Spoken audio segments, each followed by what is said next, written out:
E aí, pessoal, tudo bem com vocês? Aqui é o professor Wesley. Essa é uma videoaula de uma revisão direcionada dos tópicos de cinemática e dinâmica, no qual nós discutiremos aqui alguns aspectos que são extremamente importantes na hora que vocês estão fazendo qualquer exercício de cinemática ou dinâmica, beleza?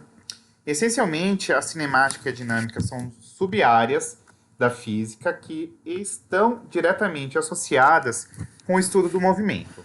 O que vai diferenciar a cinemática da dinâmica é justamente o enfoque da análise do movimento. Por exemplo, quando se fala de cinemática, é uma observação do movimento, entretanto, é menosprezada as causas do movimento, ou seja, pouco importa o que vai causar o movimento. Em contrapartida, na dinâmica, o movimento também é analisado, entretanto, agora, as causas do movimento são levadas em conta, beleza? Então, o primeiro ponto que vocês precisam ter muito bem claro e definido na mente é o seguinte: a cinemática ela se associa com o estudo do movimento, menosprezando a causa, e a dinâmica estuda o movimento observando as suas causas, beleza? O primeiro tópico da cinemática clássico é o cálculo da velocidade média, que nos traz justamente o quanto que um corpo percorreu em um determinado intervalo de tempo. Então, esse exemplo aqui, ó. Bianca Débora estava mega atrasada para fazer a prova de ciências. A Bonita mora a 500 metros do colégio e gasta exatamente 3 minutos para chegar na escola. Qual sua velocidade média em metros por segundo? Primeiro ponto que eu queria chamar a atenção de vocês, que quando a gente tem qualquer exercício de física, é sempre muito importante nós pegarmos aquilo que o enunciado nos traz e, sobretudo, o que ele está pedindo. Neste caso, em específico, o enunciado pede que nós calculemos a velocidade média em metros por segundo. Então, vamos lá. Ele te dá que o espaço percorrido pela Bianca Débora foi de 500 metros e ela percorreu isso daqui em 3 minutos, isto é, 3 minutos equivale a 180 segundos, visto que 1 minuto é igual a 60 segundos. Então, bastaria-se aí fazer uma regrinha de 3 e nós encontraríamos que em 3 minutos nós temos 180 segundos. Logo, a velocidade média ela é calculada pela variação de espaço dividido pela variação de tempo. Um ponto que eu acho que merece bastante atenção, e eu vou até escrever aqui para vocês, é o seguinte. Toda vez que a gente tem esse símbolo aqui, o delta, ele significa basicamente final menos inicial. Logo, a variação de espaço seria o espaço final menos o espaço inicial. Nesse caso, ele já nos trouxe que o espaço percorrido foi de 500 metros. E a variação de tempo é a mesmíssima coisa que você pensar no tempo final menos o tempo inicial. Entretanto, o próprio enunciado nos traz que o tempo gasto foi de 3 minutos. Então, nós não precisaríamos nos preocuparmos em calcular isso. Diante disso, vamos lá. Foi percorrido 500 metros em 180 segundos, que nos traria aqui uma velocidade média de 2,78 metros por segundo, beleza? Isso quer dizer que a cada segundo a Bianca Débora percorreu em média aí cerca de 2,8 metros. Tranquilo? Dicas que são extremamente importantes, batatíssimas, para você conseguir sair bem em qualquer exercício. Primeiro, observe o que o enunciado está solicitando. Diante dessa solicitação, você tem que anotar todos os dados, organizando o que vai ser útil ou não para a resolução do exercício. Não menos importante, tomem sempre cuidado com a unidade de medidas. Por quê? Quando a gente está falando de qualquer exercício em física, é sempre importante nós expressarmos isso aqui em unidade de medidas. Por exemplo, eu estou calculando o tempo. Então, o tempo pode estar em segundos, minutos, horas e etc. Ah, estou falando de espaço. Quilômetros, metros, centímetros. E, sobretudo, é importante vocês ainda observarem o seguinte. Beleza, a unidade de medida está batendo com o que é pedido no enunciado, por exemplo. Porque, às vezes, você pode ter, no exercício, uma coisa em metros, entretanto, o enunciado está te pedindo em quilômetros. Então, você precisaria converter, por exemplo, quilômetros em metros ou metros em quilômetros, beleza? E aí, uma dica que eu acho que é bacana também é sempre fazer um desenho de uma reta para você organizar os dados. Então, por exemplo, partiu do ponto A para chegar no ponto B. Então, você consegue, por exemplo, colocar, saiu aqui do quilômetro 20, chegou no quilômetro 80. Ele saiu aqui às 10 horas. E chegou lá às 12 horas. Isso consegue te dar uma linha temporal de como que você pode organizar, por exemplo, o momento final e o instante final, do instante inicial e do espaço inicial, beleza? Então isso aqui te ajuda bastante a organizar a lógica aí para você conseguir calcular uma diversidade de vários elementos.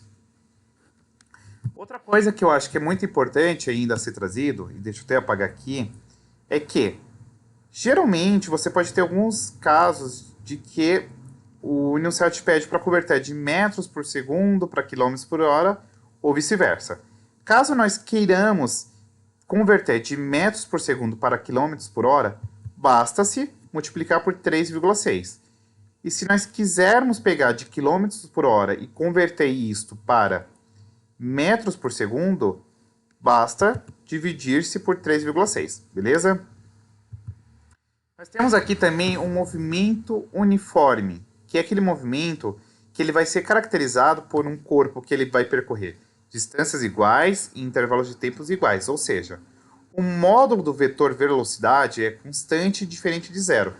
O que significa dizer que, neste caso em específico, como a gente está falando que a velocidade é constante, ou seja, ela não muda, nós não teremos aceleração, tá? Então não tem aceleração.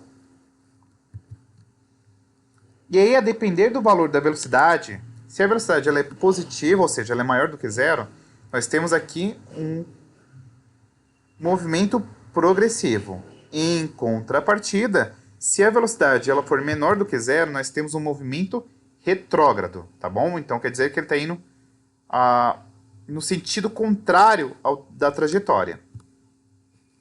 E aí, quando se fala especificamente de movimento uniforme, nós temos aqui a equação horária das posições. Olha o nome, equação horária, ou seja, vai estar associado com o tempo, e posições, isso quer dizer que está associado com espaço. E a equação horária das posições é dada pela equação do sorvete, né? O espaço é igual ao espaço inicial mais a velocidade vezes o tempo. Percebam que o espaço ele vai estar diretamente atrelado ao tempo. Por isso que a gente chama de equação horária das posições. E diante dessa equação nós conseguimos, por exemplo, calcular da onde que o corpo partiu, qual que é a sua velocidade, qual que é a posição dele exata no tempo x, tá? E aí você pode usar esse memênico aqui, sorvete ou sempre sonhei em ver-te, tá bom? Uma outra coisa que eu acho legal também é que você pode fazer algumas análises diante desses gráficos. Então, se eu tenho um gráfico aqui, de posição por tempo, espaço por tempo. E aí você pode observar que aqui você tem um movimento progressivo uniforme, que ele parte de um espaço positivo. Então, o espaço inicial é maior do que zero e a velocidade inicial é maior do que zero. Aqui, por exemplo, se você observar, ele está partindo do espaço nulo, ou seja, igual a zero, e aqui no espaço negativo. Mas percebam que essa reta indica que o movimento é progressivo, ou seja, a velocidade é maior do que zero. Então, o móvel está se deslocando no sentido positivo da trajetória. Em contrapartida, estes gráficos aqui nos apresentam que a velocidade ela é contrária ao sentido da trajetória, ou seja, essa velocidade é negativa, então o movimento é denominado como movimento retrógrado, tá bom? E já o movimento retilíneo uniformemente variado, retilíneo porque a gente está falando de uma reta, é aquele movimento que a velocidade ela varia uniformemente, ou seja, ela está variando em quantidades iguais, em intervalos de tempos iguais. Logo, se tem-se variação de velocidade, nós conseguimos inferir que nós teremos aceleração. Então, o detalhe é que essa aceleração ela vai ser constante e diferente de zero. Beleza? Logo, diante disso, nós conseguimos também classificar o movimento de acordo com o sinal da aceleração com o sinal da velocidade. Então, vamos lá. Ó. Se você tem uma aceleração positiva e um movimento com velocidade positiva, nós teremos um movimento acelerado e progressivo. Se a aceleração é negativa e a velocidade é positiva, nós temos um movimento acelerado e um movimento retrógrado. Perdão, velocidade negativa, desculpa. Se a aceleração é positiva e a velocidade é negativa, na hora que a gente faz o produto, aceleração por velocidade, nós temos um movimento retardado e retrógrado. E se a aceleração é negativa e a velocidade é positiva, nós temos um movimento retardado e progressivo. Beleza? E também nós temos aqui, novamente, a equação horária das posições, ou seja, é uma equação que vai relacionar o tempo com o espaço, que é o famoso sorvetão, onde a gente tem, ó, o espaço é igual ao espaço inicial mais a velocidade inicial vezes o tempo mais a aceleração dividido pelo tempo ao quadrado, tudo isso dividido por 2. Tá? E nós também temos a equação horária da velocidade, ou seja, agora a gente vai relacionar o tempo com a velocidade, que é velocidade é igual a velocidade inicial mais aceleração vezes o tempo. A gente pode também fazer algumas análises gráficas que podem facilitar a nossa vida. Por exemplo, quando você tem um gráfico de aceleração por tempo, você consegue, mediante a ele, usar o seguinte artifício. Ó. A área de um retângulo é o quê? É a base vezes a altura. E aí, aplicando-se nesse caso, nós teríamos o quê? Ó? A aceleração dividido pela variação de tempo. E esse valor que nós encontramos aqui é numericamente igual ao valor da velocidade. Então, a variação de velocidade é igual a esse valor, beleza? Você pode também ter um gráfico aqui de velocidade por tempo. E a gente analisando ele, conseguimos fazer várias inferências se o movimento é retardado, se ele é acelerado, se ele é progressivo, se ele é retrógrado e etc. Tá? E aí, só um exemplinho aqui para a gente finalizar essa primeira parte da revisão. Ó. Um corpo partindo do repouso. Opa, repouso quer dizer que ele está na posição igual a 0. Leva 5 segundos para alcançar a velocidade de 20 metros por segundo. Calcule a sua aceleração média. Para tal, basta-se, nós temos isso aqui. Ó. Você pode usar essa equação, que é a equação horária da velocidade. Substituindo-se os valores, nós conseguimos encontrar o valor da aceleração. Beleza? E aí, na segunda parte, a gente fala da dinâmica e da análise vetorial. Beleza? Um super beijo, bons estudos e até a próxima. Fui!